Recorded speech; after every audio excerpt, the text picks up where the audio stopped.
सीवान जिले के मैरवा थाना क्षेत्र के सेवतापुर में भी ग्रामीणों ने स्मार्ट मीटर लगाने का विरोध करते हुए बिजली कर्मियों को खदेड़ दिया है। इसके पूर्व में बड़गांव पंचायत के लालगंज और करजनिया में भी स्मार्ट मीटर को लेकर बिजली के पदाधिकारियों को काफ़ी परेशानी झेलनी पड़ी थी।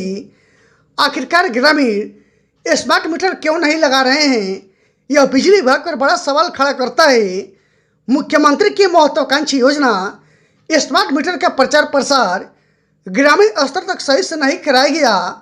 बिजली विभाग ग्रामीणों को इसके फायदे बताने में देरी कर दिए हैं, जिसके चलते पंचायतों में अब स्मार्ट मीटर लगाने में ग्रामीण आनाकानी कर रहे हैं। ग्रामीण हरिंदर सिंह, परशुराम सिंह, महात्मा सिंह, धर्मेंद्र सिंह सहित दर्जनों उपभोक्ताओं ने कहा कि स्मार्ट मीटर कॉर्पोरेट का जेब भरने के लिए तो गरीबों का जेब ढीली करने के लिए सरकार स्मार्ट मीटर लाई है। हम लोग किसी भी कीमत पर स्मार्ट मीटर नहीं लगने देंगे, जिसके बाद बिजली विभाग के अधिकारियों को बिना मीटर लगाए लौटना पड़ा।